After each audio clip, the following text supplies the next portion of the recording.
They said this hospital was abandoned. No electricity, no patients, no doctors, but the picture you're looking at proves one thing: someone or something never left. At exactly 3:17 a.m., the security camera inside Ward 6 turned on by itself. There was no power in the building, no backup generator, no wires connected. Yet the camera recorded 3 figures standing in the middle of the room. They weren't solid, they weren't shadows either. They looked unfinished. The hospital room was frozen in time. A rusted wheelchair near the wall, torn curtains floating even though there was no wind. Old medical beds pushed aside like someone had fled in a hurry, and then the figures moved, slowly, silently, as if they were remembering how to walk.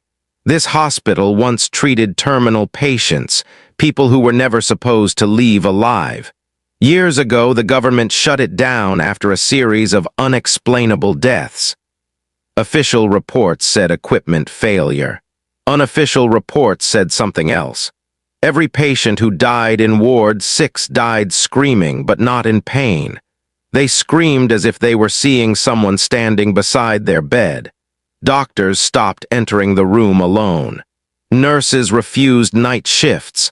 One doctor resigned after writing just 4 words in his report: "They are waiting." That doctor disappeared 2 days later. Back to the image.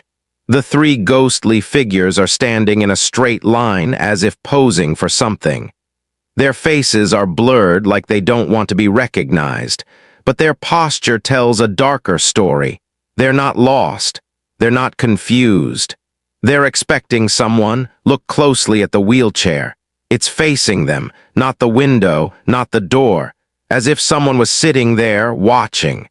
Witnesses who illegally entered the hospital later claimed something disturbing.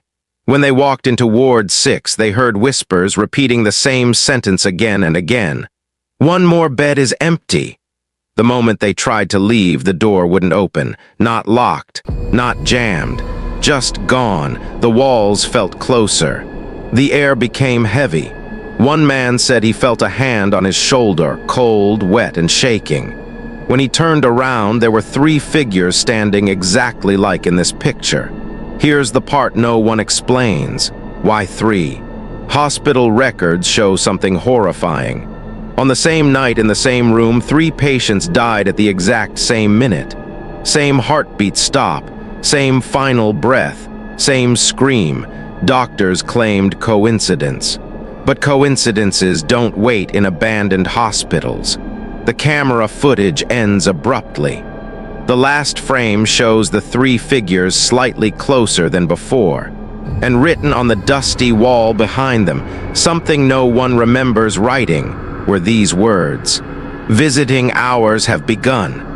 Because the next morning, when investigators entered Ward 6, the room was clean.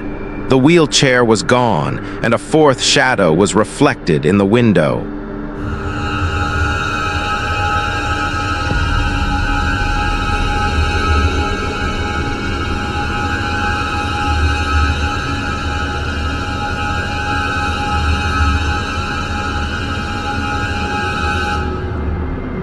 The investigator swore he wasn't alone. "I saw it in the glass," he kept repeating. "There was someone standing behind me." The hospital window reflected 4 shapes that morning. But when they turned around, there were only 3 figures in the room, and 1 heartbeat too many. The 4th shadow wasn't standing. It was attached.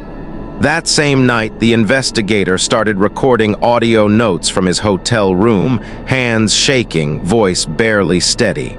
"They don't move like ghosts," he whispered. "They wait like patients waiting for their turn." At 3:17 a.m., his recorder picked up a sound he never made. A soft, dragging noise, metal scraping against the floor, a wheelchair. He stopped the recording, or at least he thought he did. When the audio was reviewed later, a voice could be heard clearly saying, "Don't sit yet." The investigator returned to Ward 6 the next day, determined to prove it was mass hysteria. Dust covered everything again, but the room felt different, heavier, like the air had been used too many times and never replaced. He stepped inside. The door closed behind him. "No," he said calmly, forcing himself not to panic. "This is psychological." The windows rattled, not from wind, but from pressure. The torn curtains lifted slowly, floating upward like something invisible was standing beneath them. Then the temperature dropped, not cold, lifeless. 3 figures began to form again right in front of him. Same place, same spacing, same unfinished faces. One of them tilted its head, and for the first time it spoke. "You're early." The investigator stumbled back. "Who are you?" Another voice answered, overlapping the first. "We were treated here." A third voice joined, colder than the others. "We were never released." The wheelchair rolled forward on its own, stopping inches from his legs. The seat was damp, stained dark with something that wasn't rust. "Sit," one of them said. "I won't," he replied, breath breaking. "You're not real." That's when the fourth presence made itself known. A hand appeared on his shoulder in the reflection of the window, not touching him directly, but almost. A voice whispered close to his ear, "Neither were you after midnight." Memories flooded his head that weren't his. Hospital lights. Screaming patients, doctors walking away, a door closing, needles, silence. He dropped to his knees. "I remember," he said slowly. "I was here." The figures stepped closer. "Yes," they replied together. "You promised you'd come back." The walls began to breathe. The room shrank. The wheelchair turned toward the door as if preparing for transport. Outside the room, security cameras flickered on again. This time they didn't record 3 figures. They recorded 4, and in the final frame, written clearly on the wall where dust should have been, were fresh words.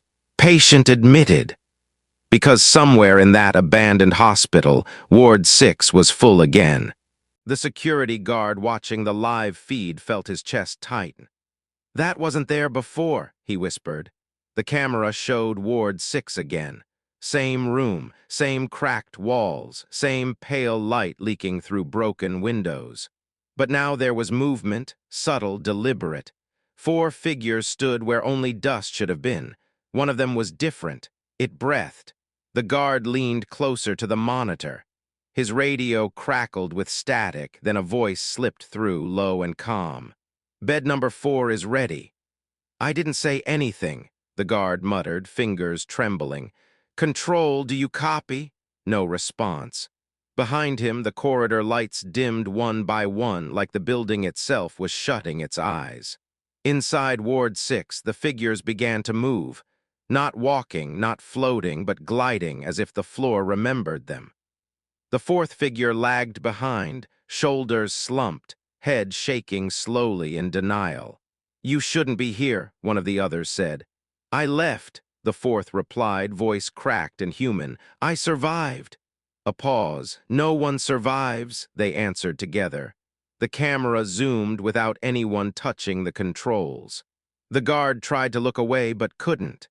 His body felt heavy, like the chair beneath him was slowly turning into something else. A hospital bed rolled into frame from the corner of the room, its wheels squealing softly. The mattress was clean, too clean for a place like this. Waiting, the fourth figure backed away. "I was discharged," it said desperately. "They said I was cured." A soft laugh echoed through the room, layered and wrong. "Discharged patients don't hear us," one figure replied. The bed stopped moving. The sheets folded themselves neatly, as if invisible hands were preparing for a new arrival. The guard's radio came alive again, but this time the voice was closer, not from the speaker, from behind his ear. "Your shift ends soon." He spun around. The hallway was empty. Back on the screen, the fourth figure began to fade, its outline breaking apart like smoke underwater. "No," it begged. "Please, not again." A shadow rose from the floor beneath it, wrapping around its legs, pulling gently but firmly toward the bed. "You never left the hospital," the figure said. "You only forgot." The fourth figure screamed, not loudly but deeply, like a sound pressed out of a soul. Then it lay down. The bed slid perfectly into place beside the others, 4 beds. 4 figures, 4 patients. The camera feed froze. In the silence of the control room, the guard finally managed to stand up. His knees buckled. His breath came out in short, sharp bursts. "I need to leave," he told himself. "I need fresh air." He reached the exit door and pulled. It didn't open, not locked, not stuck, just gone. Behind him, the monitor turned on one last time. Ward 6 was empty again. But written across the center of the screen, in letters that looked scratched from the inside, was a single sentence. "Next patient has arrived." And the guard felt the floor beneath his feet begin to roll, like wheels.